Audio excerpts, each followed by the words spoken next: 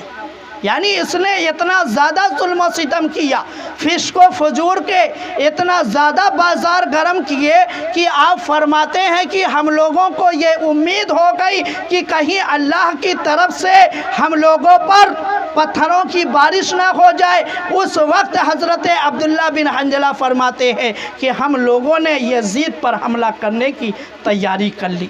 اب میرے مسلمان بھائیوں، جب یزید تخت پر بیٹھا، اس نے اپنی حکومت کو مضبوط کرنے کے لیے اس نے سب سے پہلے جو کام کیا وہ مدینہ کے گورنر ولید بن عقبہ کے پاس خط بھیجا۔ اور اس خط میں کیا لکھا؟ خط میں پہلے تو اس نے یہ لکھا کہ حضرت امیر معاویہ کا انتقال ہو گیا ہے۔ پھر اس کے بعد اس نے یہ لکھا کہ اے ولید بن عقبہ، تو سب سے پہلے، اس سے بھی پہلے کہ مدینہ والوں کو یہ خبر ہو کہ حضرت امیر معاویہ کا انتقال ہو گیا ہے، خبر ہونے سے پہلے جو ہے تو حضرت امام حسین سے اور حضرت عبداللہ بن زبیر سے اور حضرت عبداللہ بن عمر سے بیعت لے لی۔ اور ان تینوں سے بیعت لینے کے لیے تجھ کو کچھ بھی کرنا پڑے، یہاں تک کہ قتل ان کو اگر کرنا پڑ جائے تو قتل بھی کر دے، مگر ہر حال میں ان تینوں سے بیعت تو لے۔ اب میرے مسلمان بھائیوں، جب یہ خط ولید بن عقبہ کے پاس پہنچا، جب اس نے خط کو پڑھا وہ بہت ہی کشمکش میں پڑ گیا۔ کیوں؟ اس لیے کہ یہ ولید بن عقبہ جو تھا، اس کے دل میں جو ہے اہل بیت کی محبت موجود تھی، اس کے دل میں اہل بیت کی محبت موجود تھی، اور یہ جانتا تھا کہ ان تینوں سے بیعت لینا آسان نہیں ہے، اور اگر میں نے زبردستی کی تو اہل مدینہ جو ہے مجھ پر حملہ کر دیں گے۔ اس لیے اس نے سب سے پہلے مشورہ کرنے کے لیے مروان کو بلایا۔ مروان کو اس نے سب سے پہلے بلایا۔ یہ مروان کون ہے؟ مروان یہ کون ہے؟ اس کے بارے میں حدیث پاک میں ملتا ہے کہ میرے آقا سرکار دو عالم صلی اللہ تعالیٰ علیہ وآلہ وسلم کی بارگاہ میں جب یہ مروان پیش کیا گیا، کس لیے؟ گھٹی دینے کے لیے۔ کس لیے؟ گھٹی دینے کے لیے۔ تو میرے آقا نے فرمایا کہ یہ گرگٹ کا بچہ ہے، یہ بھی گرگٹ ہوگا۔ میرے آقا نے فرمایا کہ یہ گرگٹ کا بچہ ہے، یہ بھی گرگٹ ہوگا۔ اور دوسری روایت میں حضرت عائشہ صدیقہ رضی اللہ تعالی عنہا فرماتی ہیں کہ میرے آقا سرکار دو عالم صلی اللہ تعالی علیہ وآلہ وسلم نے مروان کے باپ حکم پر لعنت کی تھی۔ حکم پر میرے آقا نے لعنت کی تھی، اور حکم کو جو ہے مدینہ سے شہر بدر کر دیا گیا تھا۔ حکم کو شہر مدینہ سے شہر بدر کر دیا گیا تھا۔